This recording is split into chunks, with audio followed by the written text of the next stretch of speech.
ቅዱስ ገብርኤል እንደ ልማዱ እንደ ወትሮው ተሸክሞ አልወሰደውም። ቅዱስ ላሊበላን በእግሩ ነው የወሰደው። ድክም ብሎት የእግዚአብሔር መልአክ ለምን እንዲደክመኝ ታረጋለህ ይለዋል። የአምላክ እናት ደክማለች፣ እሱ እንድታስታውስ ነው ይለዋል። የሆነ ቦታ ደግሞ ሐዘን ተሰምቶት ያለቅሳል። ለምን አታጽናንኝም ይለዋል። የአምላክ እናት ያለቀሰችበት ስፍራ ነው ይለዋል። በግብፅ አይደል ይዞት የሚሄድ እዛ ይለዋል። ለምን ያን ሁሉ ነገር ያ ሁሉ መከራ ሲደርስባት ቅዱስ ገብርኤል አብሯት ነበራ። እንደዚያ እያደረገ ኢየሩሳሌም አድርሶ ብዙ ቦታ እንዲሳለም አድርጎ ጌታችን ተገልጦለት ቃል ኪዳን ሰጡት። ተመልሶ መጣ። ደጆችሽ አይዘጉ ወይባነ ኪራቤኪ፣ ልዩ ወገን አረመኔ ወደ አንቺ ዘንድ አይግባ። ለዚያ ነው በቤተ ክርስቲያን በብሉይም በሐዲስም አንድ ስርዓት አለ አይደለም?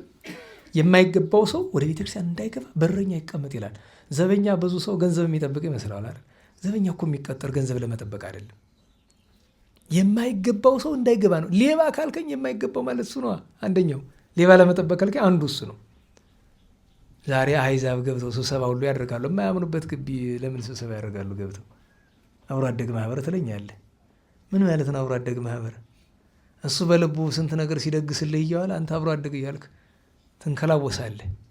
ቅዱስ ሚናስ በኢትዮጵያ ያደረገውን ታምር በኢትዮጵያ ያሉ ቅዱሳንን ከማውሳት ይልቅ በግብፅ አንድ ቅዱስ ሲገኝ ታውቃላችሁ፣ ዓለም ሁሉ ነው የሚያውቀው። በኢትዮጵያ አሁን እኔ እናንተ እየተነጋገርን በሺህ የሚቆጠሩ ክንፍ ያላቸው ቅዱሳን አሉ፣ በአጸደ ሥጋ አሉ። ያረፉትን ቅዱሳን ካቆቁም ነገር የሚቆጥራቸው የለም። ይገርመኛል። የግብፅ ግን አቡነ ቄርሎስ፣ አቡነ ሲኖዳ፣ አቡነ ገሌ፣ አቡነ ገሌ መከበራቸውን ጠልቼ አይደለም። እንዳልኳችሁ ከአንዳንዶቹ ጋር በአንዳንድ ልዩነት ምክንያት ክፉን በጎም አልናገርም ብያለሁ አይደለም። ነግቶ የነበረው ሊግ ኦፍ ኔሽን የመንግስታቱ ማህበር እዛ ውስጥ ያሉ ሀያላን እነ እንግሊዝ እነ ፈረንሳይን ጨምሮ ኢትዮጵያ የጣሊያን ቅኝ ገዢ መሆኗን አመኑላት። ስለዚህ የኢትዮጵያ ንብረት የሆነ በሙሉ አሁን የማን ንብረት ሊሆን ነው? የጣሊያን። በዚህ ምክንያት የጣሊያን የሙሶሎኒ ሰዎች ፋሽስቶቹ ሄደው የኢየሩሳሌም ገዳም የኛ ነው አምጡ ለካቶሊክ እንሰጣለን አሉ። በወቅቱ የገዳም አስተዳዳሪ አቡነ የኔታ ክፍለ ገሪማ ናቸው። አባ ክፍለ ገሪማ አይሆንም አሉ። ቢያደርጓቸው ይሰሯቸው፣ ምንም ቢበዛ መግደል ነው። እሱን እቀበለዋለሁ እምቢ አሉ።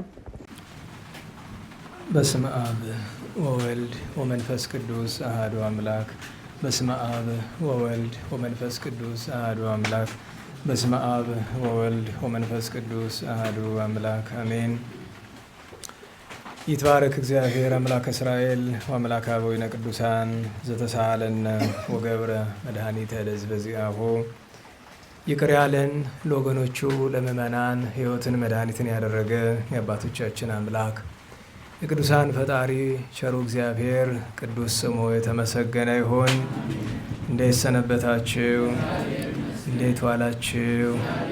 ቸርነቱ ምሕረቱ ይቅርታው በጎነቱ የባህሪ ገንዘብ የሆነ አምላካችን መድኃኒታችን ኢየሱስ ክርስቶስ ለአምላክነት እንደሚገባ ቅዱስ ስሙ የተመሰገነ ይሁን። እመቤታችን ቅድስት ድንግል ማርያም፣ ቅዱስ መስቀል፣ ቅድስት ቤተ ክርስቲያን ያከበራቸው ቅዱሳን ሁሉ የተመሰገኑ ይሁኑ። እንኳን አደረሳችሁ። ቸሩ መድኃኔዓለም ከመልአኩ ከቅዱስ ሚካኤል ከቅዱሳን ሁሉ በረከት ያሳድርብን። የቅዱስ ዳንኤል ትንቢት ምዕራፍ 12 ቁጥር 1 እስከ መጨረሻው ሰማን። ያው ዝናሙ በጣም ቀርቶ ዘግይቶ፣ ቅርታ አይናችሁ ላይ ያበራውባችሁ፣ ዝናም ዘግይቶ ትንሽ ከበድ ብሎ ስለሰነበተ ጊዜው ነው። እንደዚህም ሆኖ የሚመሽ ከሆነ ግድ የለም ሌላ ቀን እንማራለን። ምክንያቱም ዝናሙ ያስፈልጋል፣ በጣም ያስፈልጋልና መሰማማት የምንችል ከሆነ እንቀጥላለን። ያው ንባቡ ላይ ሰማችሁ ስለሚችል ንባቡን በኋላ ነባዋለሁ። አስቀድመን እንኳን አደረሳችሁ እንባባልና ከዚያ በኋላ እናያለን። እንግዲህ ዛሬ የመላእክት አለቃቸው የሰማይ ሰራዊት መሪ አስተዳዳሪ አለቃ ተደርጎ የተሾመ የቅዱስ ሚካኤል ዓመታዊ የሹመት የቅዳሴ ቤት የተአምራት በዓሉ ነው። 3 ትልልቅ በዓላት ዛሬ ለቅዱስ ሚካኤል ይደረጋል። መጀመሪያ ሲመቱ ነው የተሾመበትን እናስባለን። በአንዳንድ ስፍራ ሲመቱን ህዳር ነው ሲል ብታዩ አያስቸግርም፣ አይጣላም። ምክንያቱም የቅዱሳን መላእክት የተሾሙበት በዚህ ቀን ነው ብሎ ማለት መታሰቢያውን መናገር ነው እንጂ በዛ ቀን ተደረገ አይደለም። ምክንያቱም መላእክት የተሾሙ ሁሉም በአንድ ቀን ስለሆነ፣ ያችውም ቀን መስከረም፣ ጥቅምት፣ ህዳር አልነበራትም። የመጀመሪያው የፍጥረት ቀን ስለሆነች እሷም መጋቢት 29 ቀን ናት። ነገር ግን ለበዓላቸው ታምራት ያደረጉበትን ይዘን ነው የቅዱስ ሚካኤልን በዚህ ቀን የቅዱስ ገብርኤልን እንዲያ የቅዱስ ሩፋኤልን ማለታችን መታሰቢያ ነው እንጂ በትክክል በዚያ ቀን ተሾመዋል ማለት አይደለም። ስለዚህ በአንዳንድ ስፍራ ህዳር ሲመቱ ነው ይላል። በታወቀ በተረዳ ደግሞ መታሰቢያውን የሹመቱን መታሰቢያ በሰኔ 12 ቀን በዚህች ቀን እናደርጋለን። ስለዚህ ዛሬ ሲመቱ ነው አንደኛ። ሁለተኛ ቅዳሴ ቤቱ ነው። ይኸውም የተደረገ በአራተኛው መቶ ክፍለ ዘመን የመጀመሪያ አጋማሽ ላይ የ318 ቅዱሳን ሊቃውንት ጉባኤ ከመደረጉ አስቀድሞ በቅዱስ እለእስክንድሮስ እጅ የተደረገ ነው። ስለዚህ ሁለተኛው የበዓሉ ምክንያት እሱ ነው። ሶስተኛው የበዓሉ ምክንያት ቅዱስ ሚካኤል ምንም እንኳ ታምራትን የሚያደርግ በየቀኑ ቢሆንም እንኳ ታምራቱን ለመግለጥ ያክል አባቶቻችን ጥቂቶቹን መርጠው በተለያዩ መጻሕፍት በገድላትም በድርሳናትም ተጽፈው እናገኛቸዋለን። ከነዚያ መካከል ከፍ ብሎ ለኛ አብነት እንዲሆን በመጽሐፍ ቅዱስ የተጻፉ እንዳሉ ሁሉ ከመጽሐፍ ቅዱስ ውጭ ካሉ ታሪኮች መካከል ለቅድስት አፎሚያና ለቅዱስ ባሕራን ታምራት ማድረጉን የምናስብበት ቀን ነው። ከዚያም አልፎ ተርፎ ለቅዱስ ላሊበላ ታምራት ቸርነት ማድረጉን የምናስብበት ቀን ነው። ስለዚህ በእነዚህ በሶስት ምክንያቶች ሲመቱ፣ ቅዳሴ ቤቱና ታምራቱ ሶስት በዓላት ተሰብስበው ያሉበት ነውና እግዚአብሔር መድኃኔዓለም ቸሮ አምላካችን እንኳን አደረሰን። ከመላኩ ረድኤት በረከት ያሳድርብን። ቅዱስ ሚካኤል ከሚረዳቸው ሰዎች ወገን ያድርገን። ምክንያቱም ብዙዎቻችን ከዓለም የተለየ በኢትዮጵያ የቅዱሳን በዓል ይከበራል። ነገር ግን ቅዱስ ሚናስ በኢትዮጵያ ያደረገውን ታምር በኢትዮጵያ ያሉ ቅዱሳንን ከማውሳት ይልቅ በግብፅ አንድ ቅዱስ ሲገኝ ታውቃላችሁ፣ ዓለም ሁሉ ነው የሚያውቀው።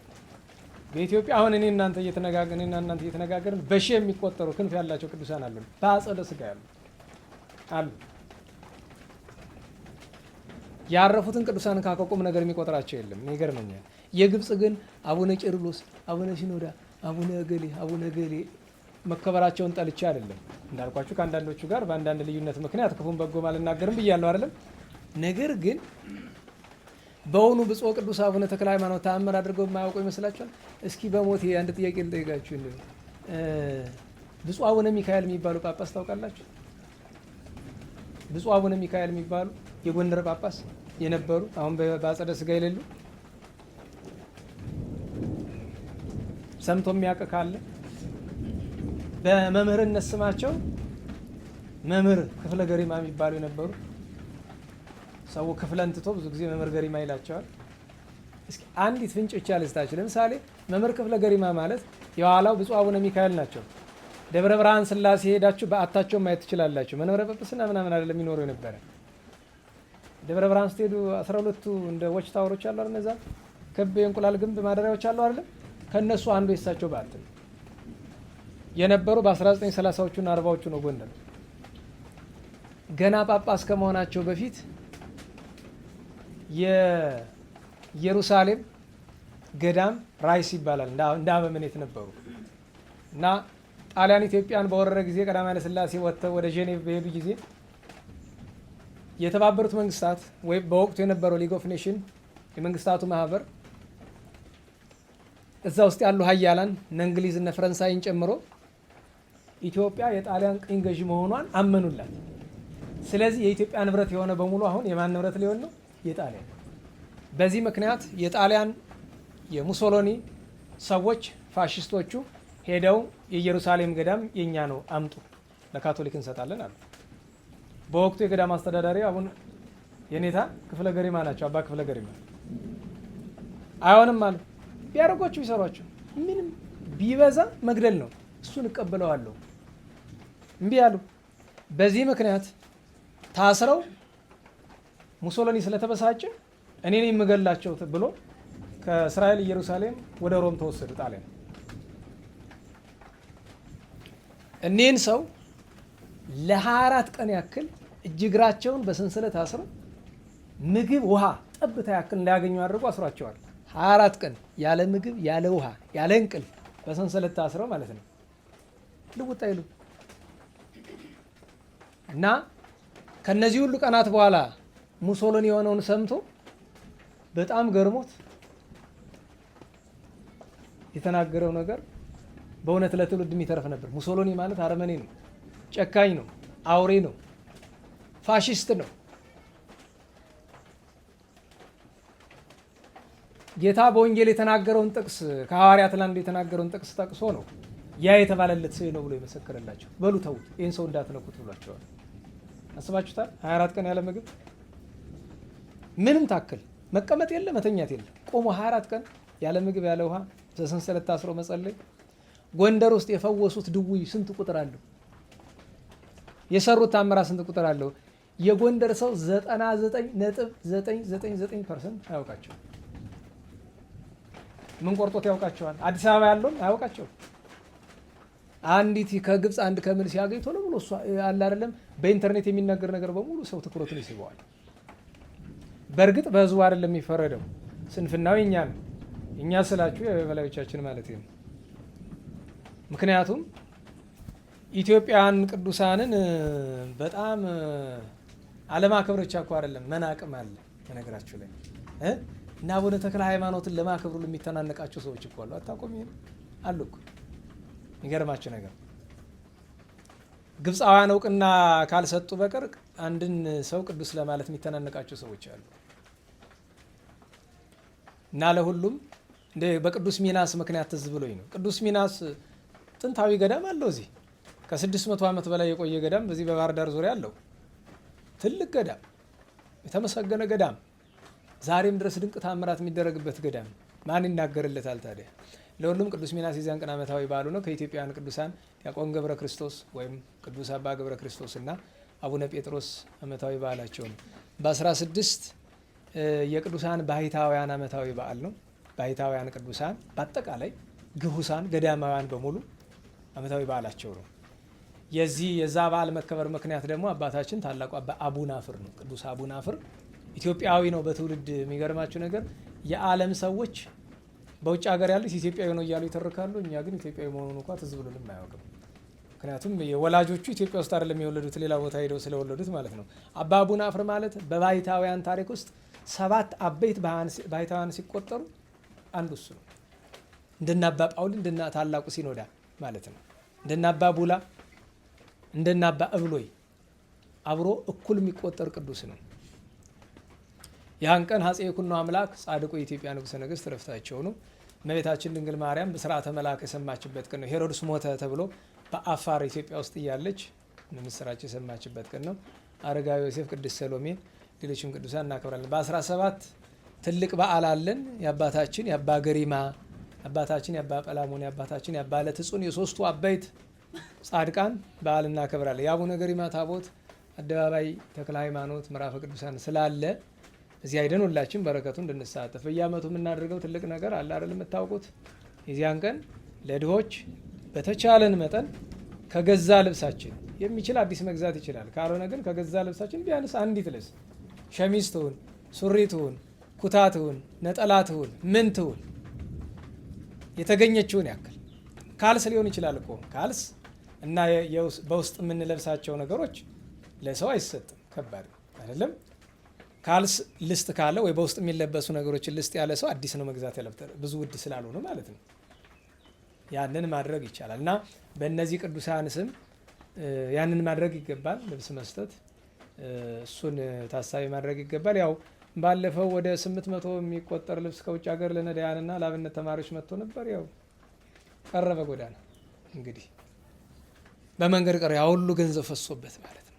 ስንት እንዴት ይሆናል? መቼም አንዳንዶቻችን ፈሊጥ ስለሌለን ፈሊጥ የሌለው ሰው ነው ያንን ገንዘብ በመሀል ሜዳ እንደዚህ አድርጎ ያን ሁሉ የነዳያን ልብስ በሜዳ ቀርቷል። የዚያን ቀን አቡነ ተክለ ሃይማኖት ዓመታዊ በዓላቸው መሆኑን ብዙ ሰው አያውቅም እና ምዕራፈ ቅዱሳን ስንሄድ የአቡነ ተክለ ሃይማኖትን በዓል ነው፣ ሰማዕትነት የተቀበሉበት ነው። አቡነ ተክለ ሃይማኖት ሰማዕት የሚላቸው ሰኔ 17 ቀን 78,000 ከሚደርሱ ክርስቲያኖች ጋር ተሰውተዋል። ከዚያ በኋላ መልሰው ተነስተው እና አቡነ ተክለ ሃይማኖት ቅድስት አርሴማ የምትባል ኢትዮጵያዊትም የዚያን ቀን ዓመታዊ ቅድስት አርሴማ ጻድቅት ትባላለች። ቅድስት አርሴማ ጻድቅት በነገራችን ላይ መልክ አላት፣ መልኳ አለ እኛ ጋር። ታሪኳን ገድሏን ግን በመጻሕፍት ማግኘት አልቻልንም እስካሁን። ግን በስም የታወቀች ቅድስት ናት። በ18 ቅዱስ አባ ድሜያኖስ እና ቅዱስ የስድሮስ አሉ። በ19 አባ ብሶይ አነው አምስቱ ሀራ እና ሐዲስ ጊዮርጊስ ሰማዕቱ ዓመታዊ በዓላቸው ነው። ወደ ኋላ ተመልሰን ደግሞ ዝናሙ ካማራ ዘንድ ያው የሳምንቱን ያለፈውንም እናንሳ። ትምህርት ርዕስ አንስቶ ለመማማር በጣም ይመሽብናል ይመስለኛል። ደህና ዋላችሁ? ይሰማል አይደል? አዎ ይሰማል። ከውጭ እናንተ የመታችሁ ዝናብ የቅብጠታችሁ ውጤት ነው። ወንበር ክፍቱ ነው፣ ሁልጊዜ እዛ ነው የምትቀመጡ። አንዳንዶቻችሁ ስራ ያለባችሁ አንድ ሁለት ሰዎች ትኖራላችሁ። እዛ መኖር ያለባችሁ ሰዎች ልትኖሩ ትችላላችሁ። አብዛኛው ሰው ግን እዛ እና የሚጠቅም ነገር የሆነ ቀን መጉዳቱ አይቀርም። የሚጎዳ ነገር ሁሉ የሆነ ነገር መጥቀሙ አይቀርም ይባላል። ዓለማዊ አነጋገር ነው፣ መንፈሳዊ አነጋገር አይደለም። እዛ መሆናችሁ ንፋስ እየተቀበላችሁ የሶስት ትንፋሽ ሳያስቸግራችሁ ተዝናንታችሁ ነው የምትማሩ አይደለም። ዝናብ የመጣ ቀን ደግሞ እናንተ ነው የምትቀምሱ። እና ለዛ ነው ባለ ሀገር እያየ ገባበት ይላል አይደል? እያየ ገባበት ይላል። ዛሬ 12 ከሆነ ዘንድ ወደ ኋላ ተመልሰን ስንት ቀን ነበረ? 5 በ6 ሰማዕቱ ቅዱስ ቴዎድሮስ ነበረ። እውነተኛው መነኩሴ፣ እውነተኛው ሐዋርያ፣ እውነተኛው መምህር። ሰሞኑን በፌስቡክ ውዝግብ አለ በመነኮሳት ጉዳይ። ብለን የደከመንን ነገር ደግሞ አንዳንድ ሰዎች አንስተውታል። መነኮሳት ከከተማ አይወጡ የሚለው ማለት ነው።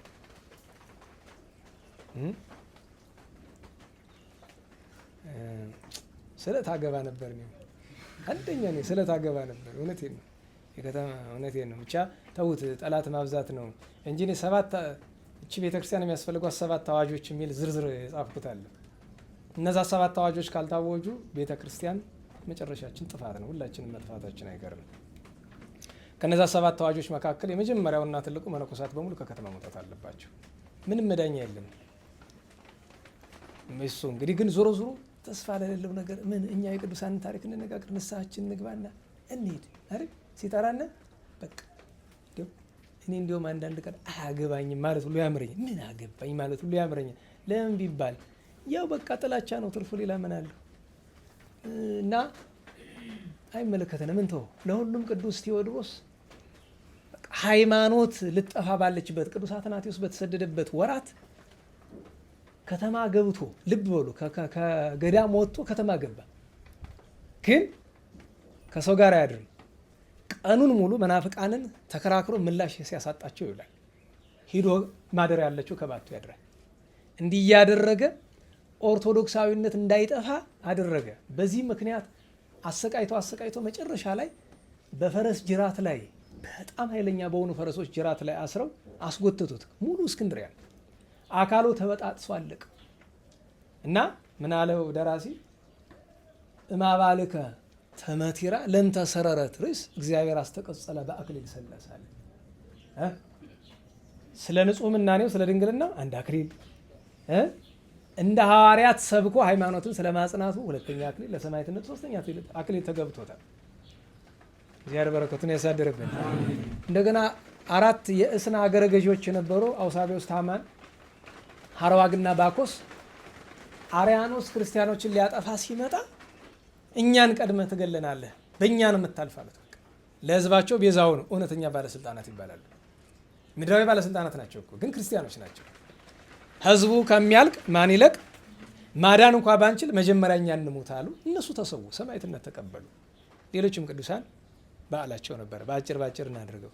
በሰባት ታላቁ ሊቅ ቅዱስ ያዕቆብ ዘስሩግ ተአምራትን የሚያደርገው ቅዱስ አባታችን አበስኪሮን ሰማዕትነቱ ነበር። ታላቁ አበስኪሮን ብዙ አድርገውታል ማለት የአሕዛብ ጭካኔያቸው ወግ የለው ቅጥ የለው። እዚህ ቆዳውን ገፈው ከተገፈፈው አካሉ ላይ የእሳት ፍም እየወሰዱ የሚያስቀምጡ ናቸው። ቅዱሳን የታገሱት ትዕግስት እሱ ብቻ አይደለም፣ እሱን ማሰቃየት ብቻ አይደለም፣ ያናደዱት መስሏቸው ልክ ይሄ ወንድ ምናምን የሚለው በዛ ስነ ልቦና ክርስቲያን ያ ሁሉ አያስጨንቀውም። አባለ ዘሩን ሁሉ እስከ መቁረጥ ደርሰዋል። ለማሳመን ብቻ አይደለም፣ ሌላ ስነ ልቦናዊ ጫና እንፈጥራለን በሚል ማለት ነው። ያላደረጉት ነገር የላቸውም። አሸንፏቸዋል። መርዝ በጥብጠው አጠጥተውታል። የእባብ ምናምን የሰጥተውታል። ምንም መጨረሻ ላይ ከብዙ ስቃይ በኋላ ሰማዕትነት ተቀብለዋል። ኋላ ግን የሚደንቅ ተአምር አለው አይደል?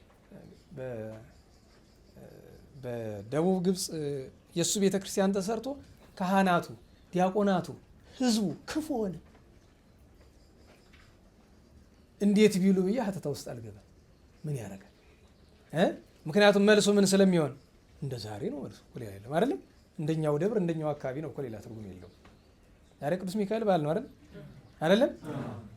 ለእግዚአብሔር የቀረበ ነገር እስቲ አንተ እዛ በሊቀ ዲቁና ማገልግላል፣ አሁንም መደበኛ ለእግዚአብሔር የቀረበ ነገር እስኪ አስተዋውቀኝ።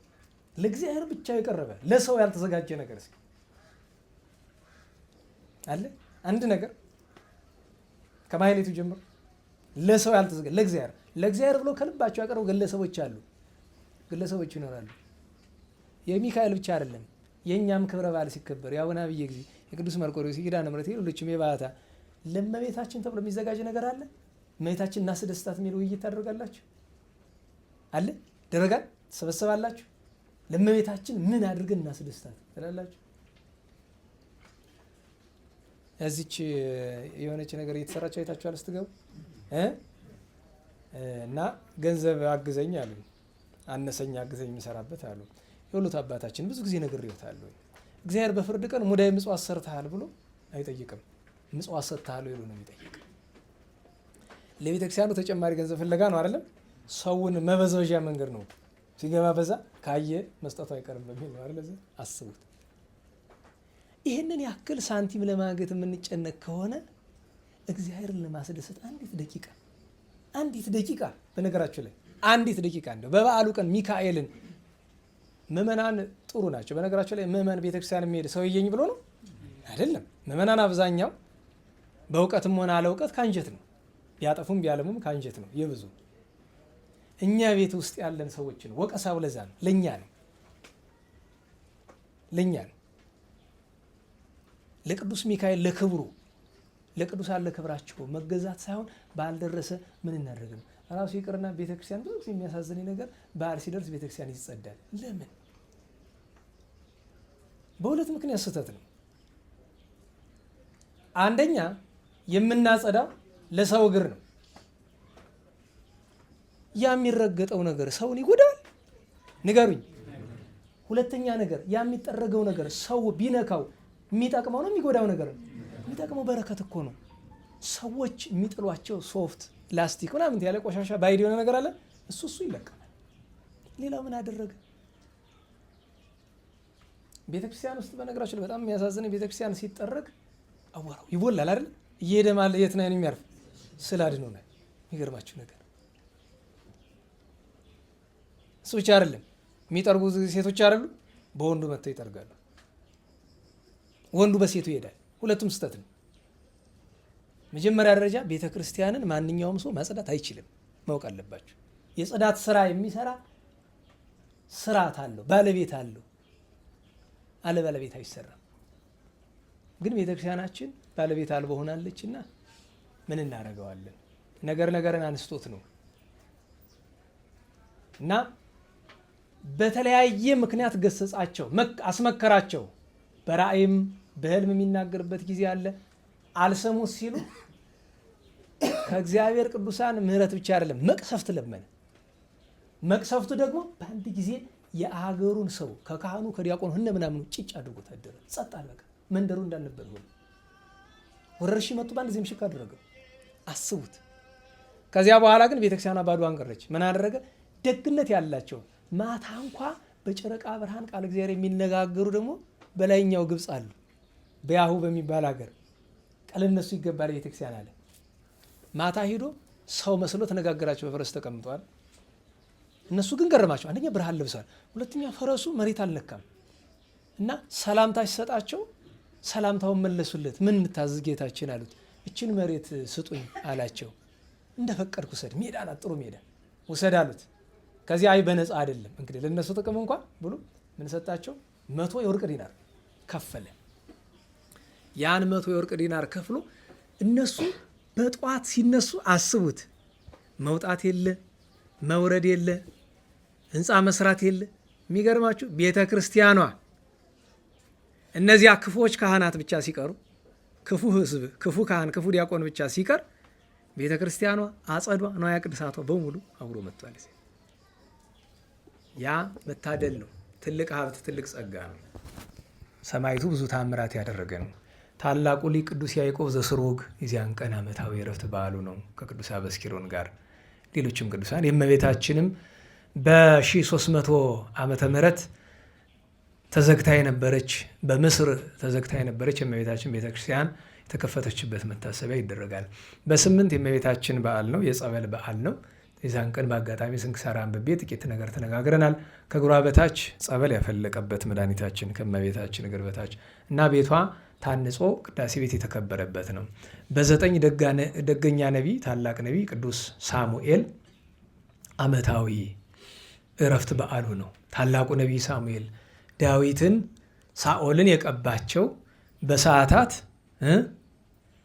ምንድነው ምንል ንኢሃቤ ኦ ድንግል ምስላ ሳሙኤል ሳውዕ ዘደብተራ ስም ዘነሶ ለዳዊት እመሬት አባግ ቅባ መንግስት ዘቀቦ እምቀርነቅብ። አዎ ይህንን ያደረገ በቅዳሴም ጊዜ ምን እላለን? ተውቦ ልቡና ለዳዊት ለዳዊት ማስተዋል ተሰጠው፣ ልቡና ልበ አምላክ መባል። ወጥበብ ለሰሎሞን ለሰሎሞንም ጥበብ ያው ነው፣ ማስተዋል ተሰጠዋል። ወቀርነቅብ ለሳሙኤል ቀርነቅብ ለማን ተሰጠው? ለሳሙኤል። እስመ ውእቱ ዘይቀብ ነገሥተ ነገሥታትን እንዲቀባ እግዚአብሔር የመረጠው ነቢይ፣ ካህን፣ መስፍን ስለሆነ ታላቅ ነቢይ በእስራኤል ዘንድ ከተወደዱ ነቢያት አንዱ እሱ ነው። የዚያን ቀን ሌላኛው በዓል እናታችን ቅድስት እሌኒ እረፍቷ በአንዳንድ ትውፊት ግንቦት 9 እንደሚለው ሁሉ ሰኔ 9 የሚል ትውፊት ይገኛል። ቅዱስ ልኩያኖስ የሚባል ለጣዖት ያጥን የነበረ የጣዖት ካህን የክርስቲያኖችን መከራ እና ትዕግስት ተመልክቶ በዚያ ምክንያት ክርስቲያን ሆኖ መኮንኑ ለማታለል ያደረገው ነገር አልሳካለት ቢል እንዲሰማው ስቃዩ ጥርሱን በደንጊያ አርግፉታል። አፉን ከፍቶ በደንጊያ ቀጥቅጠው ጥርሱን በሙሉ አርግፈውታል። ከክርስቶስ ፍቅር ግን ሊለዩት አልቻሉም። ኋላ እንደ አምላክ ነው የምሰቅል ብሎ እንጨት ላይ ሰቅሎ ገሎታል ከ4 ሰማዕታት ጋር። ያን ቀን ከኢትዮጵያውያን ቅዱሳን መካከል በኤርትራ ገዳም ያላቸው አባታችን ጻድቁ አቡነ በኩረ ድንግል ዓመታዊ በዓላቸው ነው። በኩረ ድንግል ደገኛ ቅዱስ ናቸው። ብዙ ታምራት፣ ብዙ ድንቅ ደግ ስራ ያላቸው እመቤታችን በጣም የሚወዱ ታሪክ አላቸው። ግን ጊዜ አይበቃንም። ያን ቀን የመጨረሻ ቅዱስ መርቆሬዎስ ዓመታዊ የፍልሰት በዓሉ ነበረ። ቅዱስ መርቆሬዎስ በምስር ባለች ቤተክርስቲያኑ ተሰርቶ ፍልሰቱ የተደረገበት ቀን ሰኔ 9 ቀን ይታሰባል።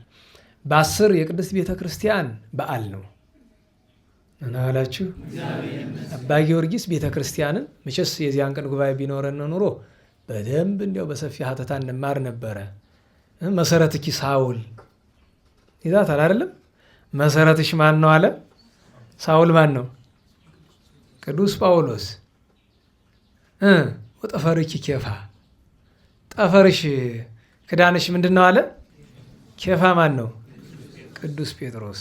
ዋና ቅጽኪ ነቢያተ አልፋ ደጆችሽ የእግዚአብሔር ነቢያት ናቸው አለ። ቤተ ክርስቲያን ጸጋዊተ ተስፋ ያደረጉትን ነገር የምታስገኝ የምትሰጪ ብሎ ሰላምታ ያቀርብላታል። አሕዛብ ወሕዝብ ይሰግዱ ለኪ ወይትመሃለሉ በቅድመ ገጽኪ ቤተ ክርስቲያን ቤተ መላኪ ስብሐት ለኪ ይላታል። አሕዛብ ሕዝቡም ሰግዱልሻል፣ በፊትሽ ይማለላሉ። የገዢው የእግዚአብሔር ቤት ማደሪያ ነሽና ይላታል። እና አላችሁ በሃኪ ቤተ ክርስቲያን እምነ ገበሪ ሰላም ማይከሌነ ማይለ ጸላኢ ወጸር እቀቢኪያነ ትንባሌኪ ያሉ ምስሌነ ስብሐት ለኪ ይላታል። ቤተ ክርስቲያን ሰፊ ነገር ስለሆነ ፍንጭ እንኳ ለመስጠት ይቸግራል። በዓለመ ጥንት በልበ አምላክ በአምላክ ልብ ታስባ ኋላ ጌታ ዓለምን ሲፈጥር በዓለም መላእክት ታይታ ጉባኤ መላእክት ጉባኤ ቅዱሳን ናት። ቤተ ክርስቲያን ማለት አቅሌሲያ ጉባኤ ቅዱሳን ትባላለች። የቅዱሳን አንድነት ናት ቤተ ክርስቲያን። አላድለን ብሎ ነው እንጂ እኮ እንደ እውነቱ ብንኖር የእኛም ስማችን እንዲያ ነበረ። ከጉባኤ ቅዱሳን ለመደመር ነው እኮ የተጠመቅን። ያምን ኋላ አዳም ቢወጣ ነቢያት ትንቢት ተናግረውላት ሱባኤ ቆጥረውላት ምሳሌ መስለውላት ቀኑ ሲደርስ በመድኃኒታችን ተመስርታ በአዲስ ኪዳን ደግሞ ቅዱሳን ሐዋርያት፣ ሰማዕታት፣ ጻድቃን፣ ሊቃውንት የኖሩላት የክርስቶስ አካሉ ቤተ ክርስቲያን ናት። የክርስቶስ አካሉ ናት። ሰማያዊት ናት። እንተ በምድር ስረዊሃ ወሰማይ ጾቂሃ ሀረገ ወይን ይላታል ቅዱስ ያሬድ። የወይን ሀረግ ናት። ቅርንጫፎቿ በሰማይ ስሮቿ በምድር ናቸው አለ። ቤተ ክርስቲያን የቅዱሳን አንድነት ናት። በሰማይም ያሉ በምድርም ያሉ፣ በሰማይ ያሉ ድል የነሱ በምድር ያሉ በትግል ያሉ ናቸው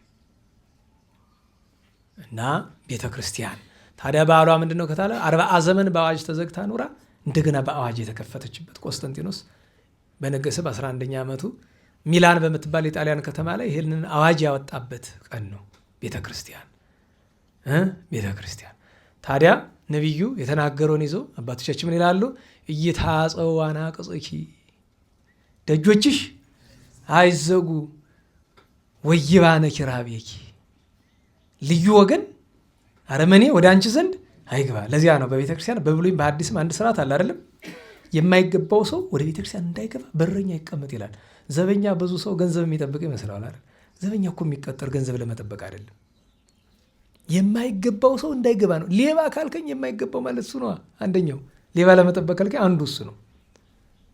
ዛሬ አሕዛብ ገብተው ስብሰባ ሁሉ ያደርጋሉ። የማያምኑበት ግቢ ለምን ስብሰባ ያደርጋሉ? ገብተው አብሮ አደግ ማህበር ትለኛለህ። ምን ማለት ነው አብሮ አደግ ማህበር? እሱ በልቡ ስንት ነገር ሲደግስልህ እየዋለ አንተ አብሮ አደግ እያልክ ትንከላወሳለህ። እሱ በሌላ በስፍራው ሌላ ቦታ ነው። ከሰነሱ ግቢ ሄደህ አንተ ትሰበሰባለህ። ነናዋላችሁ ነች እና ቤተ ክርስቲያን መድኃኔዓለም የዛሬው የሚገርማችሁ የቅዱስ ላሊበላ መልክ የመጨረሻው ኃይለ ቃል ድንቅ ይለኛል። የቅዱስ ላሊበላን ቤተሰቦች ቅዱሳት አንስትን በሙሉ ይጠራቸውና አማኑኤል ሆይ በእነዚህ ሁሉ ተማጽኛለሁ ይልና ኢታሬኒ እግዚኦ ሙስና ለኢየሩሳሌም ይላል። ኢየሩሳሌም የቤተ ክርስቲያንን ጥፋት ከቶውኑ አታሳየኝ ይላል። ግን ያው ደርሰንበታል፣ እያየነው ነው። ጨርሶ እስከሚደረግ ነው የምንጠብቅ። ከእኛ በር እስከሚደርስ ይደርሳል። ያው በመረጃ አይደለም እነግራችሁ፣ ያው ይመጣላችኋል ተብለናል፣ ይደርሳል። ከዚህ በኋላ እንግዲህ ያው የሚሰማ በሌለበት ቢለፈልፉት ችግር ስለሆነ ችግር አይደል እና ኢሳይያስ ምን አለ? መኑ የአምነን ስምዐነ ምስክርነታችን ማን ይሰማናል?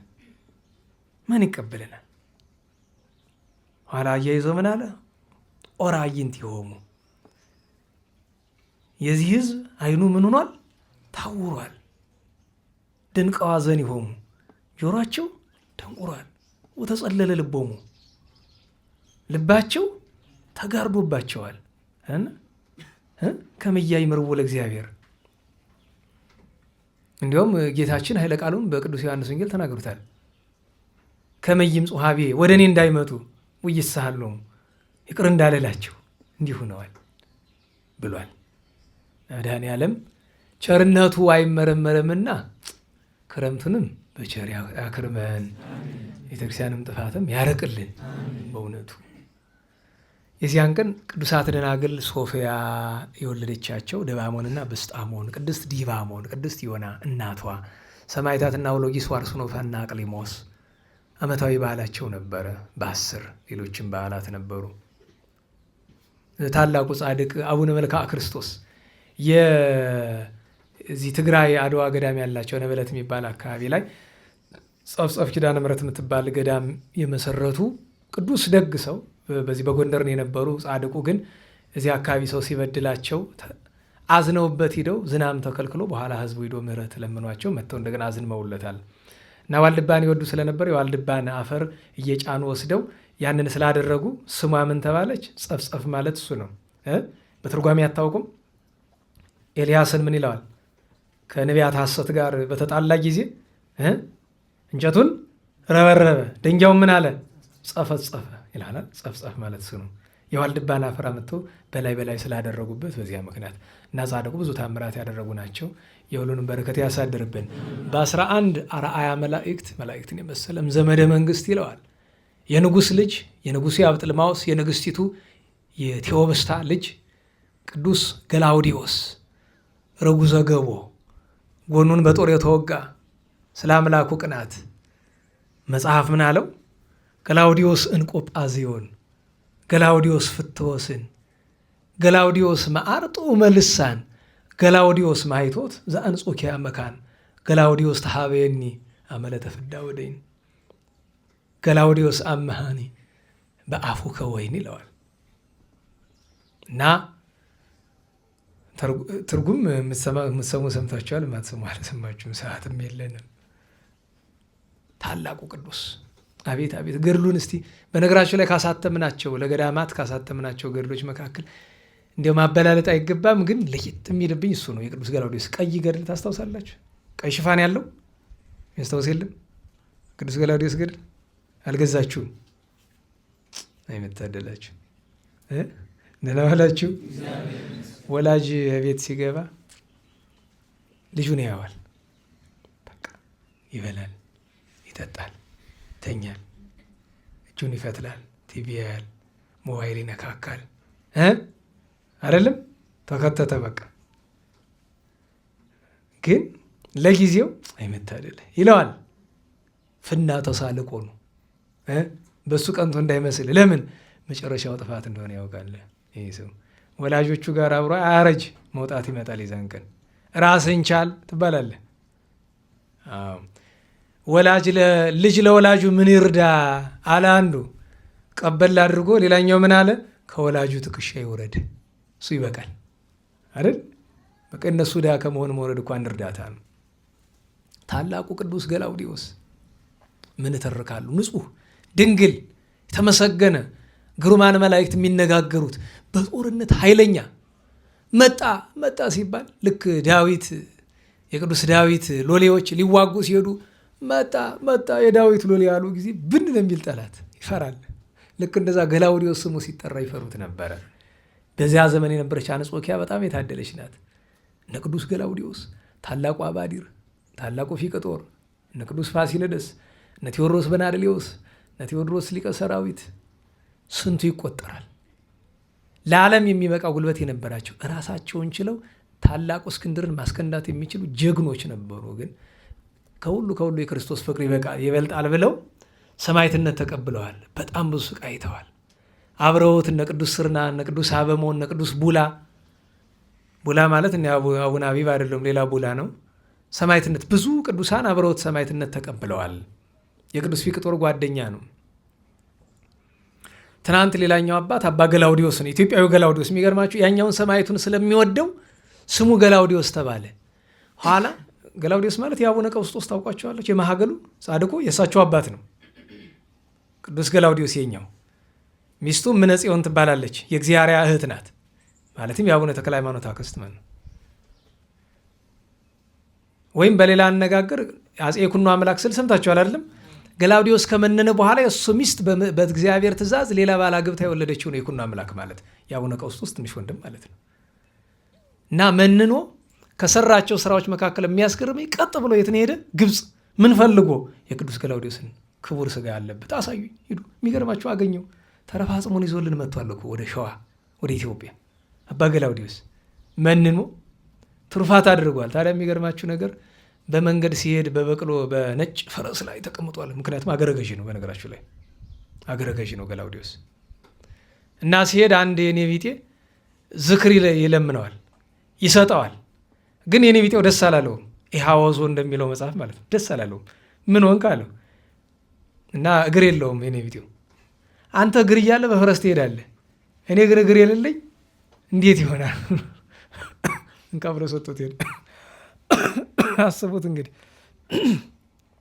እኛ ብንሆን ወይም እኔ ብሆን፣ ይህ ደግሞ የጠገበ ነው። የሚገርማችሁ ወደ ቅዱስ ገላውዲዮስ መቋሚያው ነው።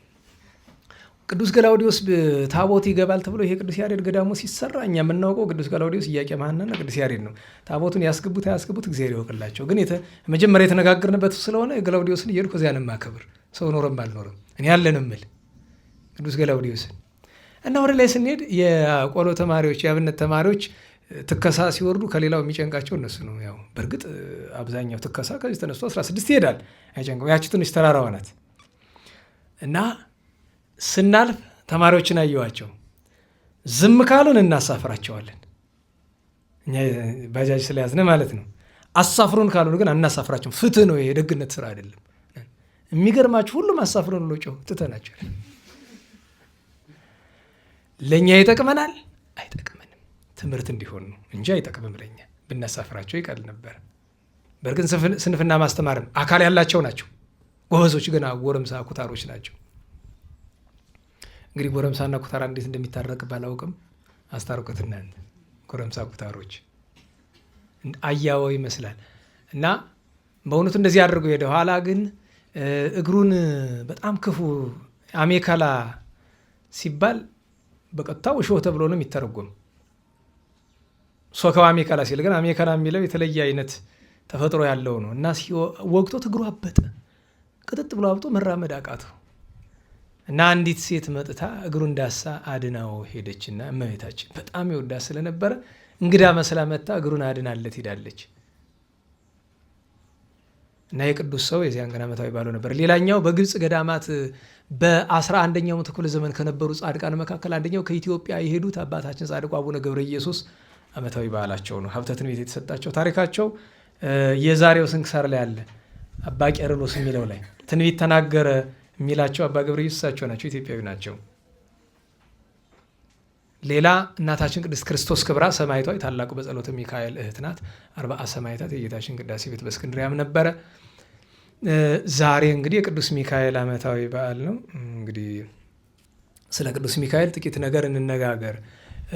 ርዕሱን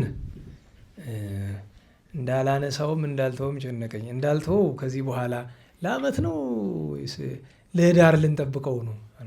በነገራችን ላይ እንድንማርበት ፈልጌ የነበረው ርዕስ በትንቢተ ዳንኤል ምዕራፍ 12 ቁጥር 1 ላይ ያለው ኃይለ ቃል ነው። ወኢታሚረ ይትነሳ ሚካኤል አብይ መልአክ ዘይቀውም ለህዝቡ ይላል። ለህዝቡ የሚቆመው ታላቅ መልአክ ሚካኤል በዚያ ወራት ምን ይላል? ይነሳል። ስለዚህ ታላቁ መልአክ ሚካኤል ይነሳል ብለን ነበረ ለማውሳት የፈለግን። ታላቁ መልአክ ሚካኤል ይነሳል።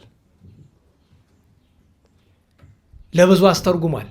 ሚካኤል በተነሳ ጊዜ 40 ዘመን ከ400 ዓመት መከራ በኋላ አንተኖ ሚካኤል ዘአውረድ ከመና ለእስራኤል እንደሚለው 40 ዘመን መና እየመገበ ደመና እየጋረደ ውሃ እያፈለቀ ተንከባክቦ እስራኤል ልብስህ አላለቀ፣ ጫማህ አልወለቀ፣ በትርህ አልወደቀ እንዲሁ ለአባቶቻችን አስመችቶ በሰባት ደመና በአምደ ደመና እየመራ ምድረ ርስት ያደረሳቸው እሱ ነው። በዚያ ወራት በተነሳ ጊዜ እንዲህ አድርጓል። ኋላ ደግሞ 70 ዘመን መከራ ተፈርዶባቸው ፋርስ ባቢሎን ለወደቁት ደግሞ 70 ዘመን ሲፈጸም ሚካኤል እንዲህ ብሎ ጸለየ ይላል በትንቢተ ዘካርያስ ምዕራፍ 1 ቁጥር 12። ስሙን አይጠቅሰውም በትርጓሜ ነው ስሙ የሚገኝ።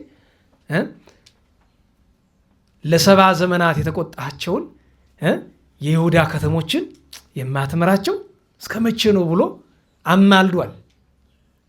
በተነሳ ጊዜ ከ70 ዘመን በኋላ እንዳስማረካቸው ሁሉ ሚካኤልን ያስማረካቸው ትሩፋን እምቢ ብሎ በእግዚአብሔር ላይ ሲያመፁ እስራኤላውያንን ለናቡከደነጾር አሳልፎ የሰጣቸው ቅዱስ ሚካኤል ነው። ሰራዊቱን ይዞ ወርዶ ቲሃቸውን አብርተው በአው ከለዳውያን ግቡ ማርኳቸው ብሎ ያስማረከ ሰው። ከ70 ዘመን በኋላ እንደገና ደግሞ እንደ አባት እንደ እረኛ ምሕረት ለምኖ ሲወጡ 7 ጠላት ቢነሳባቸው 7 ጠላት አጥፍተው 7 አይጉር ወግተው 7 ወንዝ ከፍለው እንዲሻገሩ ያደረጋቸው ቅዱስ ሚካኤል ነው። ጥንት ባሕረ ኤርትራ እንደከፈለ ማለት ነው። ኋላ እንደገና በዘመነ መቃብያን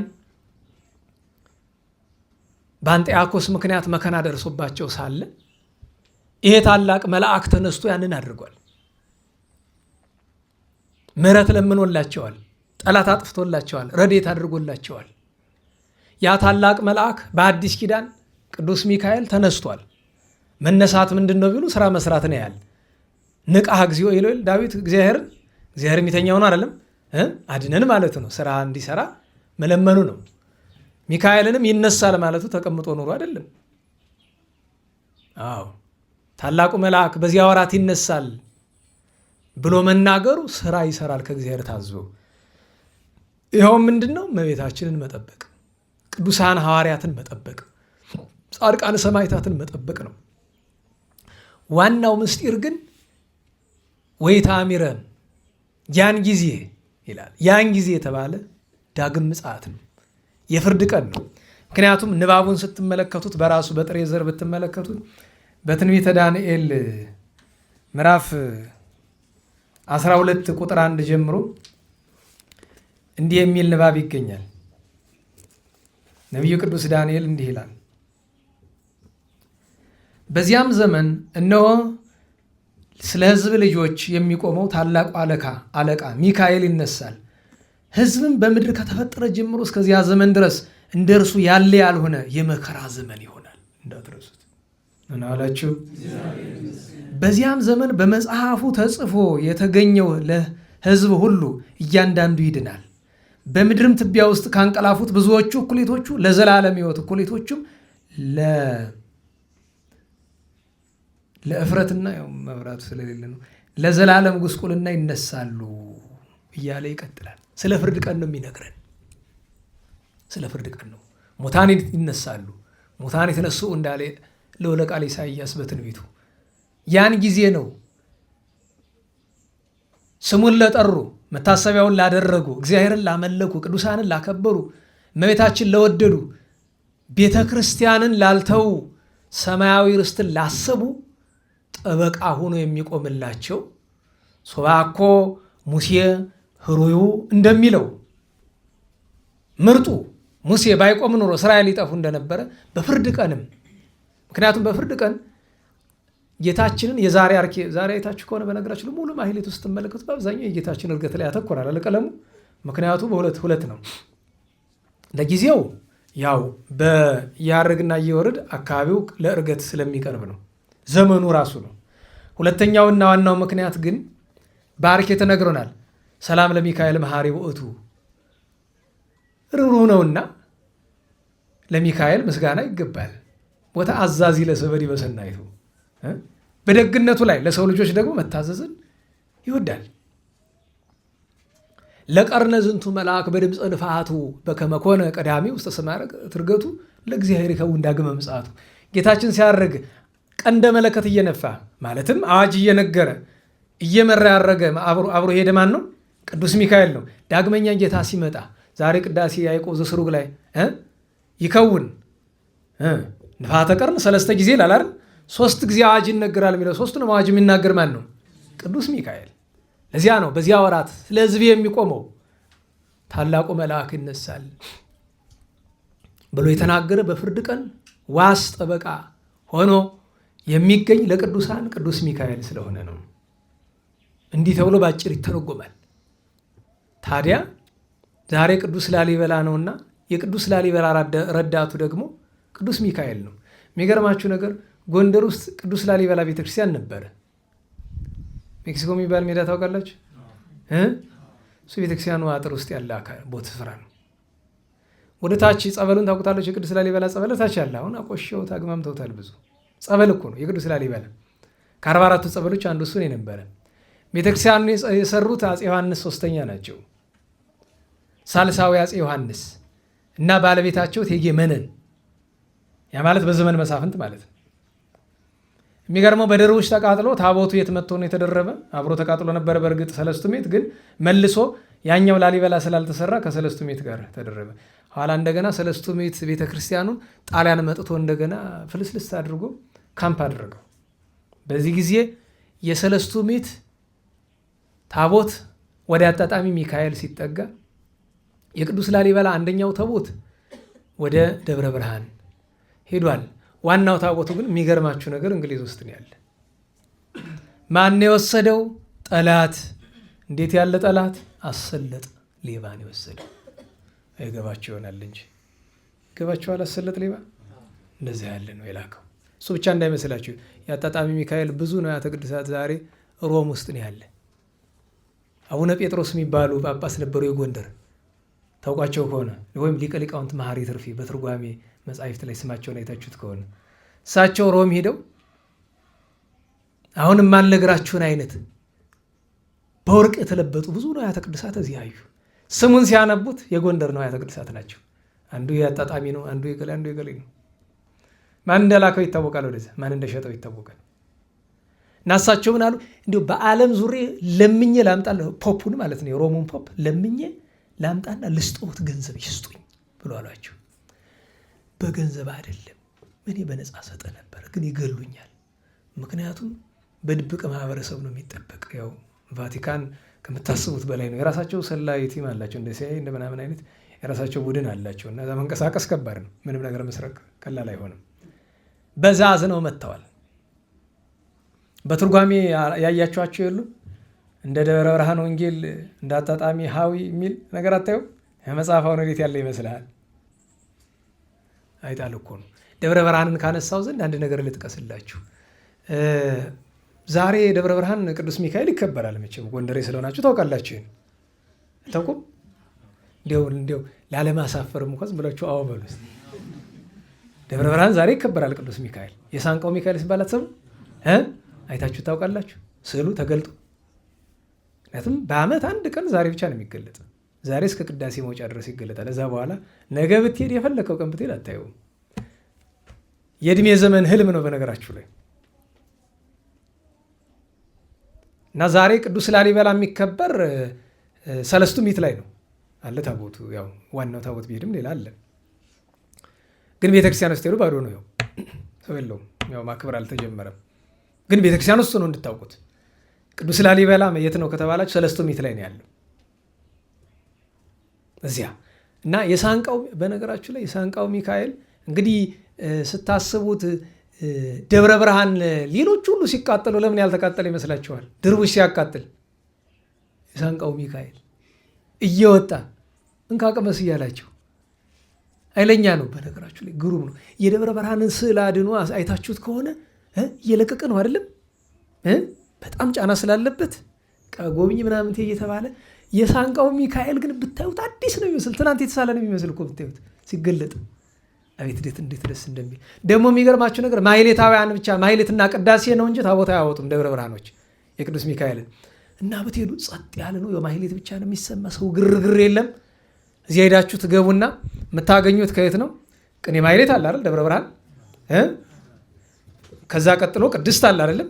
ከዚያ ቀጥሎ መቅደስ ነው አይደል። ማለት ዙር ሳይሆን ደብረ ብርሃን አሰራሩ ያው ቤተ ንጉሥ ስለሆነ እንደዚህ ምንድን ነው በሐመረን ውሃ አምሳለ ስለሆነ የተሰራ እንደዚህ ነው። እና የምታገኙት ከቤተ መቅደሱ በር ላይ ያለው ስዕል የቅዱስ ገብርኤልና የቅዱስ ሩፋኤል ነው። ቤተ መቅደሱ በር ላይ ያለው የቅዱስ ሚካኤል የሚገኘው ከቅኔ ማሕሌቱ ወደ ቅድስት ውስጥ ሄዱ ነው። ታዲያ በቀኝ ያለው በር አይደለም፣ በስተግራ ያለው በር ነው። እዚያ ላይ ነው። ግን እንዳልኳችሁ የሚቀጥለው ዓመት እንግዲህ በቸር ያክርመን እዚያ ሄዶ ነው የሚታይ። በጣም ነገራችሁ ላይ እንደሚያነጋግር ነው የሚመስል። ከጥንት አንስቶ ታምራቱ ብዙ ነው እና እንደዚህ አይነካም። ፎቶ ማንሳትና ምን አታስቡት። እኔ አምሮኝ ነበረ። ለምን ፎቶ ማንሳት እንዳማረኝ ታውቃላችሁ? በቃ ሰጋለሁ። የሆነ ነገር ሳይ ፎቶ ማነሳበት ምክንያት ነገ ይጠፋል ብዬ ስለምሰጋ እኮ ነው። በደረስኩበት ፎቶ ማነሳ ድንገት ለታሪክ ቢተርፍ እያልኩኝ። ለምን ትናንት የነበር ነገ እኮ እብድ ትውልድ ይነሳል እኮ አፍርሰን በአዲስ እንስራ የሚል እኮ አይጠፋም። በነገራችሁ ጠብቁ እንዳያያዛችን ደብረ ብርሃንን አፍርሰን እንደ አዲስ እንስራው የሚል ትውልድ ይመጣል። ማን ነገራችሁ? ግን ደግሞ እንደዚህ አይደለም እና አንዲት ሴት እንደዚህ አድርጋ ሄዳ ዳሳው ብዙ ችግር ተፈጥሮ ነበረ። በእጇ ነክተው ማለት ነው። መልአኩ ራሱ ኃይሉን ገልጦ ነበረ።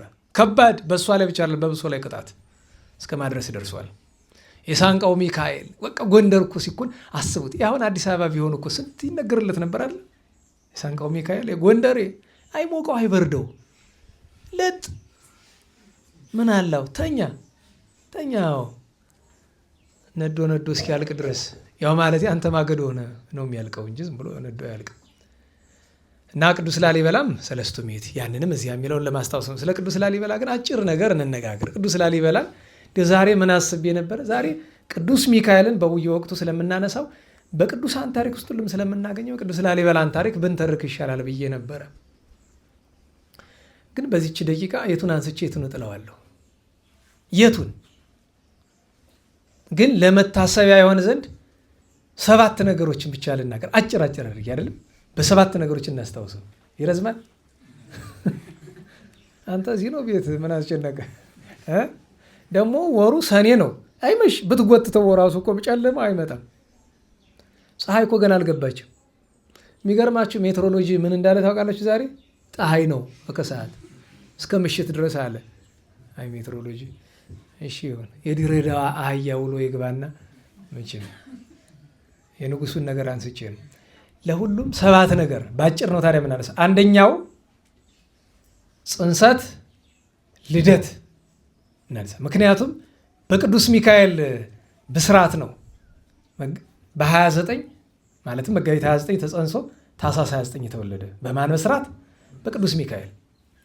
በቅዱስ ሚካኤል ብስራት ነው የተጸነሰ ተወለደ። ሲወለድ ድንቅ ነገር አለ አይደል? ሰላም ለላሊበላ ሐናጺ መቅደስ በጥበብ የሚለው የአርኬው መጨረሻ ምንድን ነው የሚለው? ወዝንቱ መዓር ተድላ ነገሥት ወሕዝብ በዕለተ ተወልደ ተአክተ በንህብ ይለዋል አይደል?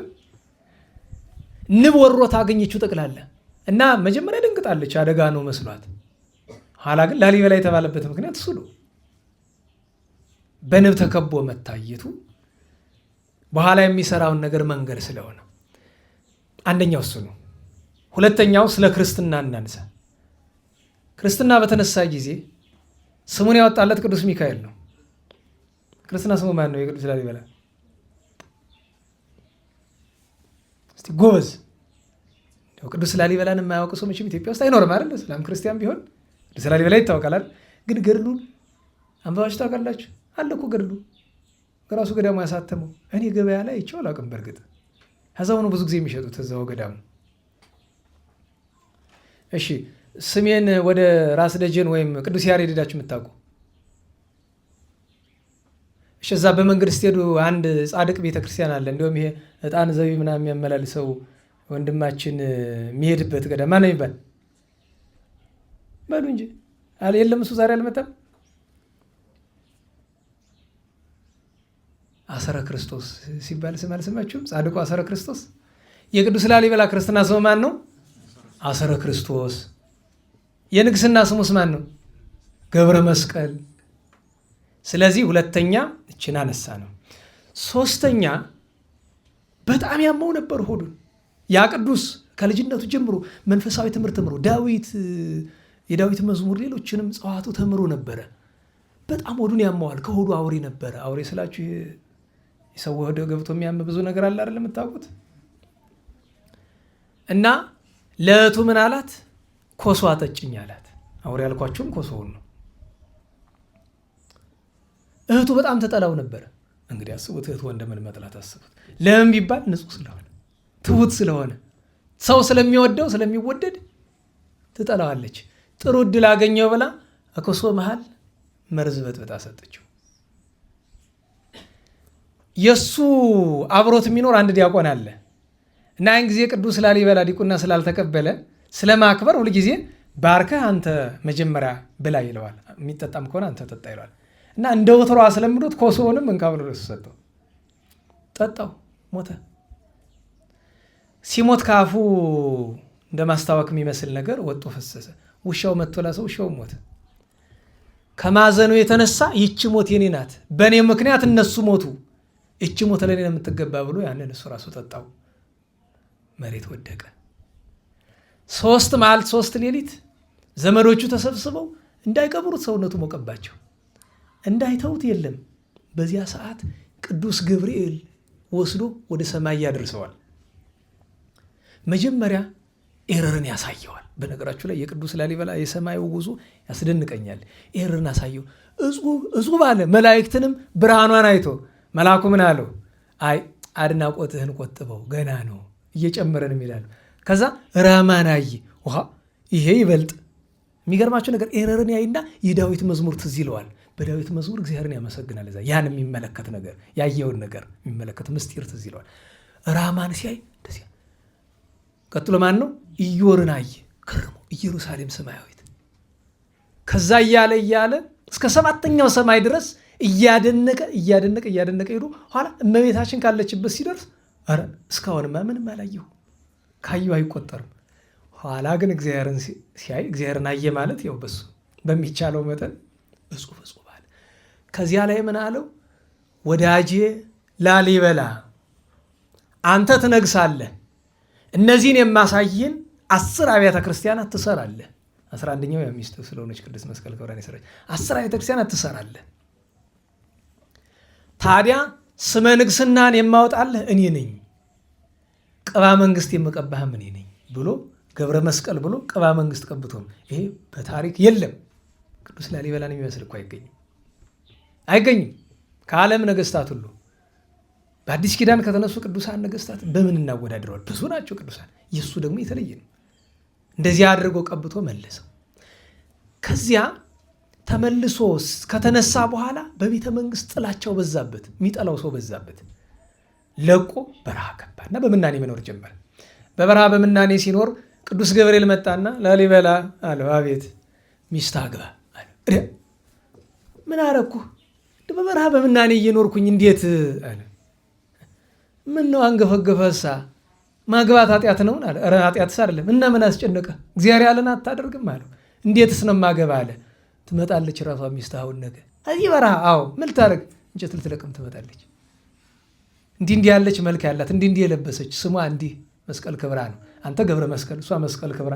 መስቀል ምንኛ ይከብር በዚያ ዘመን በነገስታቱ ቤት አለው። እሺ አለ። መጣች።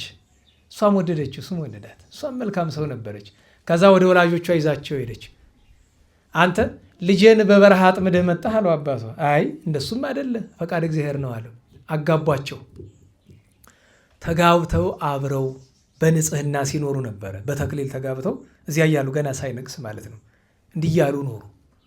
ኋላ ኢየሩሳሌም ምድራዊትን መሳለም እፈልጋለሁ ብሎ በነገራቸው ላይ 7 ያልኳችሁ እየተቀጣጠለ እየሄደ ነው። አይዟችሁ ነው እንጂ አሁን 3ኛው ላይ 2ኛው ላይ ያለ እንዳትሉ ሄዷል። እየተቀጣጠለ ነው እና ኢየሩሳሌም መሄድ ሲፈልግ ቅዱስ መልአክ መጥቶ ቅዱስ ገብርኤል መጥቶ ና እንሄዳለሁ። መስቀል ክብራ ቅር አላት። ለምን ተለያየናለህ? ወይ አብረህ ወሰደን ወይ አብረህ ተሆን አለች። አይሆንም፣ ኢየሩሳሌም እሱ ነው የሚሄድ፣ ግን አብራችሁ እስከ አክሱም ሄዱ አላቸው። አብሮ እስከ አክሱም ሄዱ። ከዚያ እኔን ለማን ትተውኝ አለችው። ለወንድሜ ተውሻለሁ አላት ቅዱስ ገብርኤል።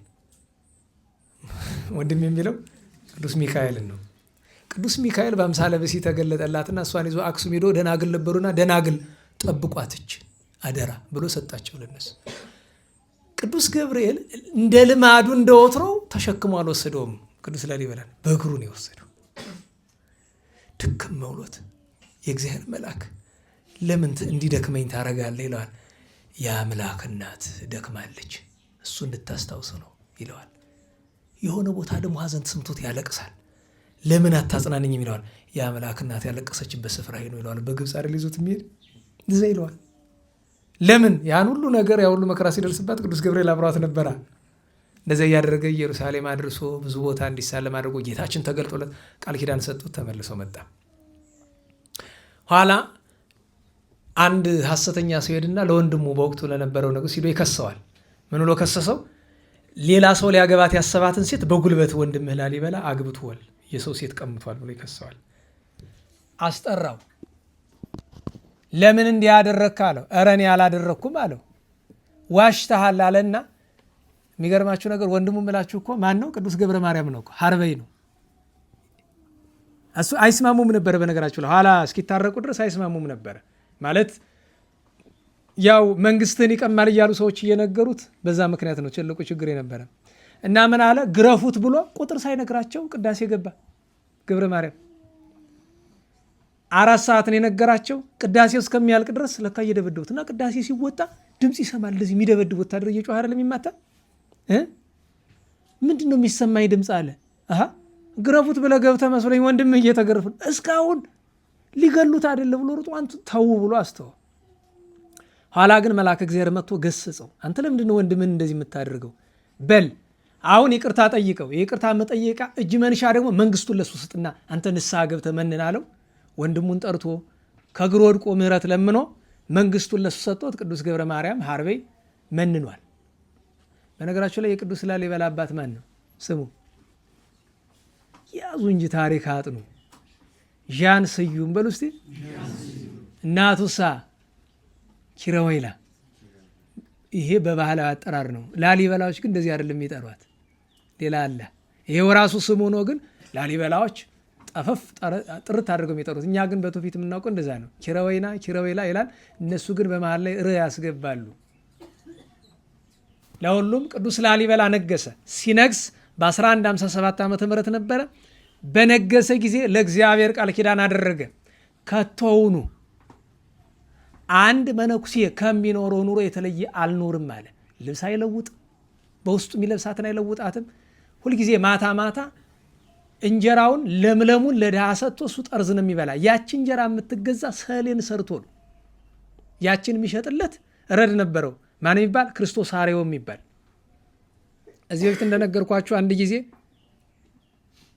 3 እንግዶች መጥተው ራት ማታ ውሎ አንዲት ማዕድ ነው የሚቀምስ። ያችውም 3 ጉርሻ ናት፣ እሷም ጠርዝ ናት። ያችን ሊመገብ ሲል 3 ችግረኞች ነዳያን ከቤተ መንግስት በር ቁመው ለመኑ። አንደኛው ገብቶ አንዷን፣ ሁለተኛው፣ ሶስተኛው እየገቡ ጎረሱ። ያ ደቀ መዝሙሩ አገልጋዩ ጌታዬ ሌላ ላምጣልህ 3 ጉርሻ አለው። አይ ክብር አይሆነኝም ጦሜን ነው የማደር ብሎ እምቢ ብሎ ገባ። ኋላ ግን ምን አለው? ያቺ ጉርሻ አትበቃቸውምና ልብስም አልብሳቸው፣ ማደሪያም ስጣቸው፣ እራትም አቅርብላቸው አለው። ሊያቀርብላቸው ቢሄድ ክንፋቸውን ዘርግተው ወደ ሰማይ ሲያርጉ ቃል ሲናገሩ ሰምቷቸዋል። እነዚያ 3 ጉርሻ የጎረሱት 3ቱ ሊቃነ መላእክት ሚካኤል፣ ገብርኤል፣ ሩፋኤል ናቸው። እውነት ጎርሰው ሳይሆን ደግነቱን ለመፈተን ነው። እንዲህ አድርገው ደግነቱን አሳርገውለታል። ይሄ ቅዱስ 40 ዘመን ሲኖር ትልቁ ስራው ታውቁታላችሁ። እነዚያን ድንቅ ሆኑ። በነገራችሁ ላይ ብዙ ተመራማሪዎች ብዙ ነገር ብለዋል። ላሊበላ ሄዳችሁ ታውቃላችሁ? እንዲያው በኢትዮጵያ ውስጥ ሰዎች እድሉ ከገጠማቸው አክሱምን፣ ላሊበላን፣ ግሸንን 3ቱን የምልበት ምክንያት ለምን ይመስላችኋል? ሌሎች ገዳማትን ሂዱ ብዬ አላበረታታም። ምክንያቱም አክሱምም ከተማ ነው። ደህና ዋላችሁ። ደብሩ ስርዓተ ገዳም አለው፣ ግን ደግሞ መኖሪያ ቤት ነው፣ ከተማ መሃል ነው። ላሊበላም ስርዓተ ገዳም አለው፣ ግን መኖሪያው ምንድን ነው? ከተማ ነው። ግሸንም ስርዓተ ገዳም አለው፣ መኖሪያው ግን ምንድን ነው? ከተማ ነው። ከ3ቱ ግን መሄድ ይገባል ብዬ እላለሁ። ቅዱስ ላሊበላ ስትሄዱ በተለይ እግዚአብሔር ካደላችሁ በአዘቦቱ ቀን ሄዱ። በአዘቦት ቀን ነው መሄድ፣ እንዲያው በስርዓት ለማየት እንዲሆን ማለት ነው። በጣም ብዙ ምስጢር አለ። አንድ ቤተ መድኃኔዓለምን ብቻ ተመልከቱ እስኪ። ቤተ ማርያምን፣ ቤተ አማኑኤልን፣ ቤተ መርቆሬዎስን፣ ቤተ ገብርኤልን፣ ቤተ አባ ሊባኖስን፣ ቤተ አማኑኤልን፣ ቤተ ጊዮርጊስን እስኪ ያስቡት።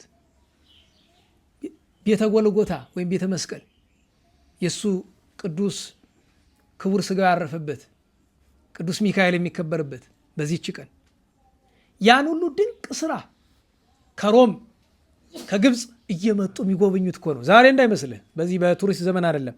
በጥንት ዘመን እኮ በእግራቸው መጥተው የሚጎበኙት እንደ ኢየሩሳሌም ማለት ነው።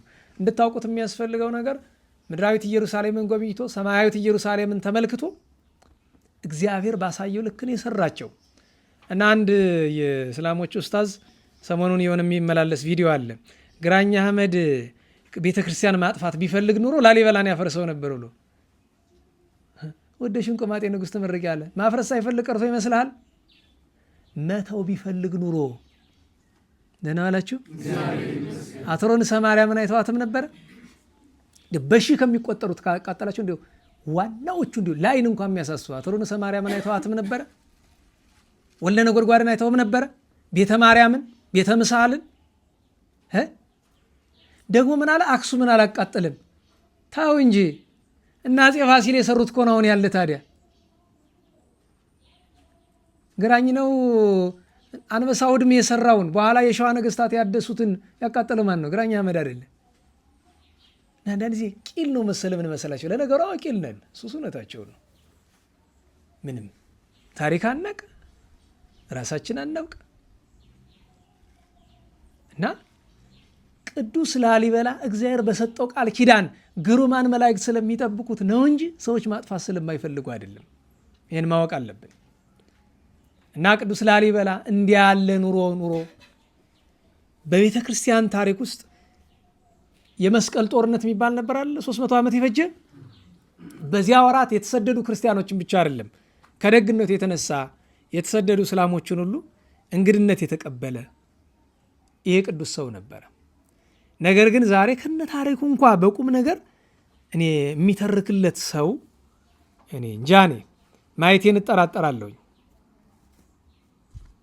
ለሁሉም ቀኑ ደርሶ 40 ዘመን ከነገሰ በኋላ የወንድሙን ልጅ ቅዱስን አኩቶ ለአብን ጠርቶ እሱን አንግሶ እሱ በምናኔ ኖረ። ሚስቱ መስቀል ክብራ ወደ ትግራይ አካባቢ ልጅ እሱ በዛው አካባቢ በምናኔ ኖረ። የሚገርመው ነገር በመንግስቱ እያለ ብዙ ጻድቃን ወዳጆች ነበሩት። ዋናው ወዳጁ ግን እንደ ነፍስ አባቱ የሚቆጠሩት ታላቁ ጻድቅ አቡነ ገብረ መንፈስ ቅዱስ ናቸው። እንድታውቁት ገብረ መንፈስ ቅዱስ ኢትዮጵያ የገቡ በሱ ዘመን ነው። የጥምቀት በዓል ላይ እየመጡ የሚባርኩለት የነበሩት ባህረ ጥምቀቱ የሚባርኩለት እሳቸው ነበሩ። ጻድቁ የሚገርማቸው ነገር ባረፈ ቀን ጻድቁ መጡ። ገብረ መንፈስ ቅዱስ መቼስ ስማቸው ሲጠራ እንኳ ማዕረግ አለው። ገብረ መንፈስ ቅዱስ መጡ። እሳቸው እንደገነዙት ማወቅ አለባቸው። ግን የሚያሳዝነው ነገር መገነዣ ልብስ ጠፋ። ምክንያቱም ቅዱስ ላሊበላ ጫማ የለው፣ ልብስ የለው። ግን እኮ ንጉሠ ነገሥት ነበር። በጣም አዝነው የእናቴ አባቱ ርስት ነው ብለው አንዲት መሬት ሽጠው በዚያ ነው ጨርቅ ተገዝቶ በፍታ ተገዝቶ የተገነዘ። ካረፈ በኋላ ብዙ ታምራት ሰርቷል። ከሁሉ አንዲት ብቻ እጠቅስና እንጨርሳለን። የቅዱስ ላሊበላን በጣም የምትወድ አንዲት ኢትዮጵያዊ ሴት ነበረች። በጣም ስለምትወደው ዳህናት ትዘክራለች። ታዲያ የምትዘክር ጋግራ ነው። እንደ ወትሮዋ ልትጋግር ብላ ልጅ አዝላ አላሰራት አለ። ሕፃን ልጅ አዝላ በአንቀልባ ታዝሎ ከና አንቀልባ አውርዳ ታስቀምጠዋለች። ዞር ብላ ዞር ብትል የለም። የት ሂዶ ቢሉ እሳት ውስጥ ገብቷል። እሳት ሲባል እንዳሁኑ አይነት ምጣድ አይደለም፣ ጉድጓድ ነው ወደ ውስጡ። እሷ እስከምታነሳው ያልቃል። ከዛ ግን የቅዱስ ላሊበላ ምክንያቱም እየጋገረች ያለች ለቅዱስ ላሊበላ የሚዘከረውን ህብስት ነው። ቅዱስ ላሊበላን ታምናለች። ከመደንገጥ ይልቅ ብቅ ብላ አየችው። እሳቱ መሀል ቁጭ ብሏል፣ ዝም ብሎ እየሳቀ እየተጫወተ እና ህፃናት ባገኙት ነገር የሚጫወቱ በእሳቱ ይጫወታል እያነሳ በጁ። አይ ይሄማ የቅዱሱ ያንተ ታምር ነው፣ ያንተን ህብስት መጋገር ሳልጨርስ አልነካካም ብላ እየማገደች እያነደደች ጨረሰች። ስትጨርስ አነሳችው። የሳጠረንም የለው። እንዲህ ያለ ድንቅ ተአምር የሚሰራ ቅዱስ ሰው ኢትዮጵያዊ አባታችን ቅዱስ ላሊበላ ነው። መቼስ አንዳንድ ጊዜ ጎንደር ይላል ስለምባል እንዲያው ስለሌላ ብዬ የማላውቀውን ነገር ስለ ላስታ አንድ ነገር ልበላቸው። ላስታ በሉ እስቲ። የጻድቃን ሀገር ነው። በቃ እንዲህ የሚባል እኮ እንኳን ኢትዮጵያ ውስጥ ዓለም ላይ የለም እኮ የጻድቃን ሀገር የሚባል ታውቃላችሁ። ላስታ ግን የጻድቃን ሀገር ነው የሚባል። ኢትዮጵያ ውስጥ መስዋዕት አቀራረብን ማን ይችልበታል ቢሉ አገው ያውቅበታል አሉ አባቶቻችን። እንግዲህ በጣም የንታትሾ ምን ይላሉ? እንዲያው እኮ በዘር መመካት በትውልድ መመካት አይገባም እንጂ ሰው መመካት ያለበት ከአገው ሲወለድ ነው ብሏል። ደሞችን ይዘው ደግሞ እንግዲህ ስም ነው የሚያወጡልኝ። ስለ ትግሬው ነገር ስትናገር ትግሬ ነው ይለዋል። ስለ አገው ስትናገር አገው፣ ስለ ቅማንት ስትናገር ቅማንት፣ ስለ አማራ ስትናገር አማራ ይለዋል። እኔ ለሁሉም ትክክሉን ነው የምናገር። በቃ ማልነግርህ መስዋዕት አቀራረብንማ አገው ይችልበታል አሉ። እና የእንታ አልኳቸው። አቤት ዛግዌ ሲባል 4-5 አተት አለ እንዲህ የሚባል 3 ምን ይሉ አልኳቸው። እኔ ጥንት አበው ይነግሩኝ ልንገርህ አሉኝ። እሺ አልኳቸው። ዛግዌ ማለት ዘውግየ ነው። ዘውግ ታውቀው የለ ዘውግየ። ምክንያቱም ምኒልክ ሲወለድ ሌላ ከንግሥተ ሳባ ጋር የነበረች አንዲት እመቤት ነበረች። እንደሚባለው ተራ አገልጋይ አይደለችም። ተራ አገልጋይ አይደለችም። ዘመድ ናት። የሷ የንግሥተ ሳባ ዘመድ ንግሥት ስላልሆነች ነው አንዳንዶቹ አገልጋይ የሚመስሏት። እሷም አብራ ከነ ሶሎሞን ወልዳ ነበር። 2 የተወለዱ እና እሱን ምኒልክ ነው ዘውግየ ወገኔ ወንድሜ ለማለት ነው ዘውግየ አለው አይደል። ዛግዌ መጣ በዛ ምክንያት ነው አሉ። አያችሁ አንድ ታሪክ ምንጭ ነው ይሄ። ይህንታ ተሾመ ማለት ነው ከአባቶች የተገኘ እና ላስታ አገው ምድር የጻድቃን ሀገር እንላለን እኛ በአባቶቻችን አነጋገር ነው። ታዲያ ይህንን የምንለው የቅዱስ ላሊበላ በረከቱ ይደርብን። እንግዲህ ቅዱስ ሚካኤል ዛሬ ባህራንን ረድቷል። በባህራን ሕይወት ውስጥ ትልቁ እኔ የሚያስገርመኝ ነገር የዚያችን ሴት የድህነት ችግር ለመፍታት ሰውየው ለመግደል ያሰበ፣ ለእሷ ግን 20 ወቄት ወርቅ አገኘች። ባህር ውስጥ አለው። እንግዲህ ቅዱስ ሚካኤል የሰው ችግር እየዞረ እንዴት እንደሚፈታዩት ለእሷ ልጅ ሰጣት አይደለም፣ ግን ማሳደጊያ ቸገራት። ዝክር ዘክራ ሕፃን አሳድጋ አልችላለች። ከዚያ እሱ ላሳድግልሽ ብሎ ለመግደል እኮ ነው ገንዘብ ለእሷ አሰጠ፣ ጠቀመ። ባለጠጋው ለዕለትም ቢሆን ደስ አለው፣ ገድልኩ መስሎት አይደል። ከዚያ ያረኛ ደግሞ የሚቸገር የነበረ በገንዘብ አይደለም ምን አቶ ነው ልጅ ሰጠው፣ አሳደገ። ከዛ እንደገና ያ ባለጠጋ ሄዶ ደግሞ ባህራንን አግኝቶት መግደል ፈለገ። ስለዚህ ለመግደል ሲል ለሰውየው ለባለረኛው ስንት ዲናር ሰጠው? ያሳደገበትን ዋጋ አስከፈለው። አያችሁ። ከዛ መልሶ ሄደና መንገድ ላይ ደብዳቤውን ቀየረለት። በተክሊል አግብቶ ያን ሁሉ ሀብት ንብረት ወርሶ የቅዱስ ሚካኤልን ያ ባለጠጋ ሲመጣ ከፈረሱ ሲወርድ ምናምን ወግቶ ገድል አይደል። ሚስቱ መላይ ወድቃ ሞተች። እሷም ያው ናት ለካ። አንዳንድ ጊዜ እኮ መቼም ባልና ሚስት ከአንዱ ኋላ ይቀዱ ይችላሉ። አንዱ ክፉ አንዱ በጎ ይሆናል አይደል። አንዳንዱ ደግሞ ጨልጦ ባልና ሚስት ክፉ አለ፣ ባልና ሚስት ጻድቅ እንዳለ ሁሉ ደግሞ ማለት አብረው አለቁ። እሱም ቅስና ተሹሞ ቤተክርስቲያንን ሲያገለግል ኖሯል። የቅድስት አፎሚያም እንደዚያ ነው። ለእህቶቻችን ብቻ ሳይሆን ለሁላችንም ትምህርት ይሆናል። እኔ ልንገራችሁ፣ አንድ የመጀመሪያው የሚሰጠን ትምህርት ሊፈትናት 2 ጊዜ የሚሞከረ መነኩሴ መስሎ ነው አይደለም። አየ መነኩሴ ከተማ ሲገባ የሚለውን ነጥብ ታደርግበታለህ እኮ ነው አንተ።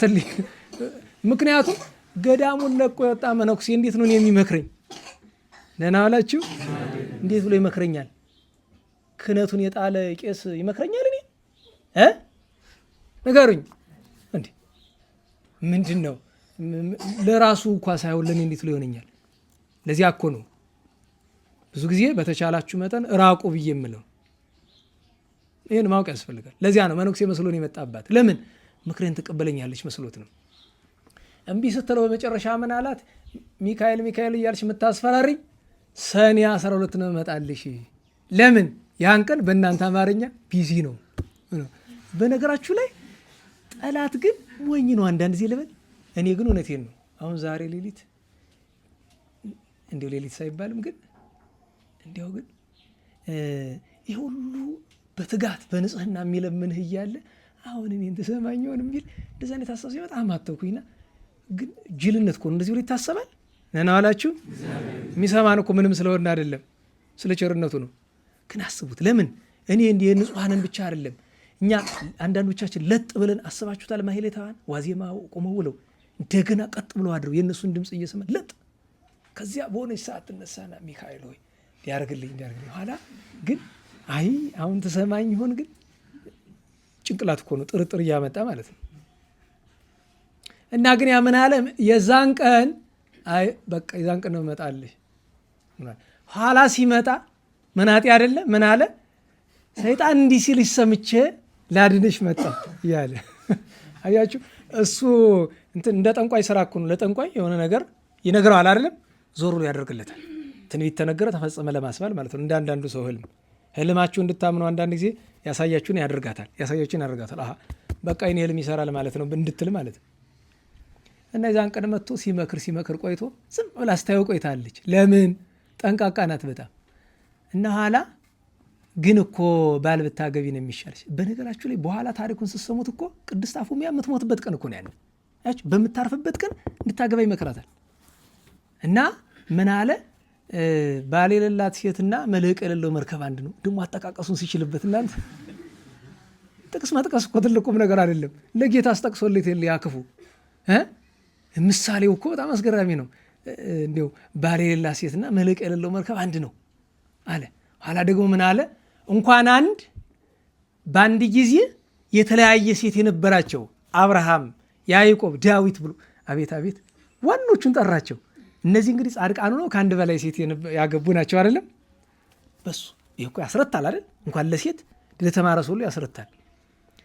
አሁን ሁለት አማራጭ ነው ያላት፣ ሶስት። አንደኛው መረታት ነው፣ እሺ ማለት ነው። እሱን ለመረታት ሁለት መንገድ ነው ያላት። የመጀመሪያው መንገድ አይ ብላ እነሱን መንቀፍ ነው። አይ ስተት እኮ ናቸው ከአንድ በላይ ማግባታቸው ብላ፣ ግን ከእነሱ ማድረግ ልትደርስ አትችልም፣ መንቀፍ አትችልም። ምክንያቱም መልካም እውነተኛ ቅድስት ስለሆነች። ወደ ሌላ አማራጭ ሄደችና ትክ ብላ ስታየው ቆይታ ያለ ብታየው ምንም አይነት የመስቀል ምልክት የለውም። ስማ ንጉሥ እኮ ተልኮ ሲሄድ የደብዳቤ ማህተም ይዞ ነው። ማህተም የሌለው ደብዳቤ ተቀባይነት አለው? ፊርማ የሌለው ተቀባይነት አለው? እና መስቀል ወዴት ነው አለችው። ከዚያ ስዕል አድኗል የቅዱስ ሚካኤል። እሱን እየያዘች የምታባረው ከዚያ ሳትደርስብኝ ብሎ ፈጥኖ ጉሮሯን አነቃት። ሚካኤልን ጠራችው። መጣ፣ ቀጣው፣ በደንብ አድርጎ ገረፈው። አታጥፋን ፈጣሪ እንኳ ታግሶና ለባክ ብሎ ለመነው። ሚካኤል ርኅሩህ የሚባል ለአጋንንትም እንኳ ይራራል ይላሉ አባቶቻችን አይደል? አዎ እንደዚህ አድርጎ ቀጣው። ኋላ ምን አላት? አይዞሽ፣ ደስ ይበልሽ፣ ንብረትሽን ለድሃ አካፊ የቀረሽን ዛሬ ወስድሻለሁ አላት። ጳጳሳትን ጠርታ ንብረቷን አስረክባ የቅዱስ ሚካኤልን ስዕል አቅፋ ተሳልማ አረፈች። በክብር ቀብረዋታል። ዛሬ በግብፅም በኢትዮጵያም ትከበራለች። ቅድስት እናት ናት አፎሚያ።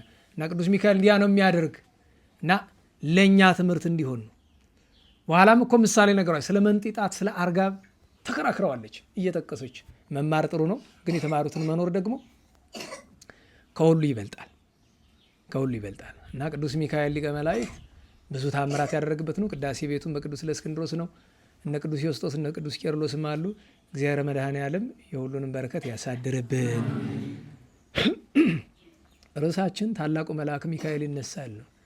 እንግዲህ ጊዜው ከባድም ስለሆነ ስንለምን እግዚአብሔር መድኃኔዓለምን እመቤታችን ድንግል ማርያምንና ለዋስትና ከቅዱሳን ሁሉ በላይ ወደ ቅዱስ ሚካኤል መለመን ይገባል። ሀገራችንንም እንዲያተርፍልን፣ በስቃይ ያሉ ወገኖቻችንም እንዲታደግልን፣ እኛንም ከሚመጣው ሁሉ ወም ሁሉ ዘይመጽእ ግብር እንደሚለው ከዚያ እንዲታደገን መለመን አለብን። ታዲያ መጨረሻ ማጠቃለያችን የሚሆነው ምንድን ነው?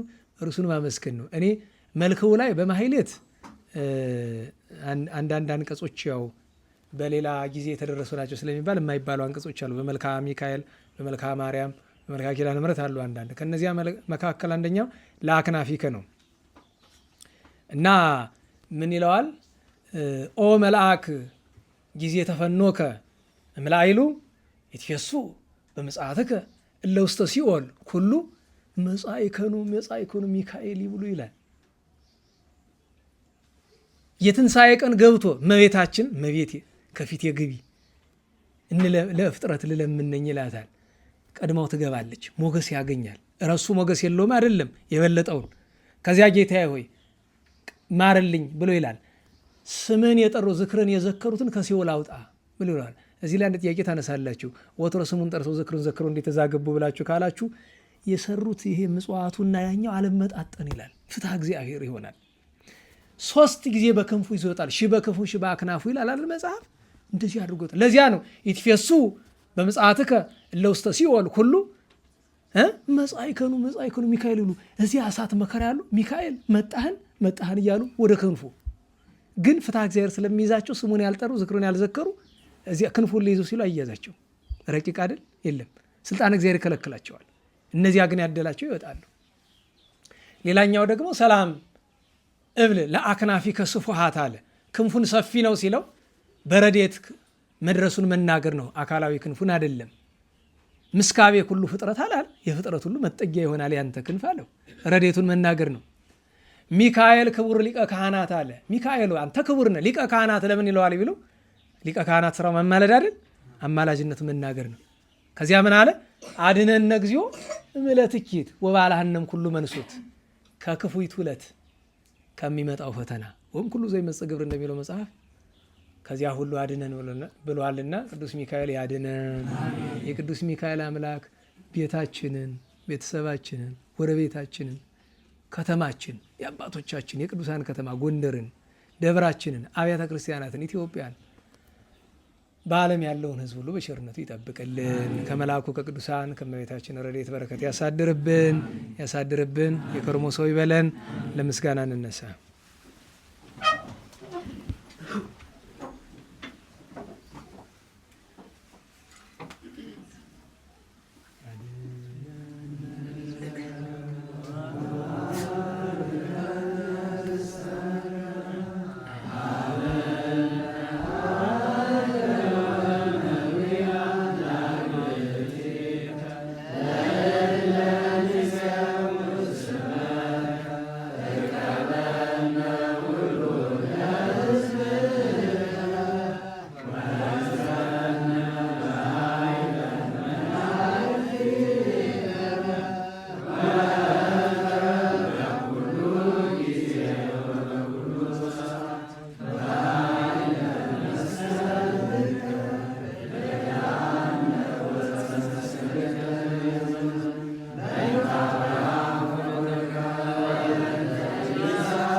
ከመልአኩ ቅዱስ ሚካኤል ረድኤት በረከት ያሳትፈን።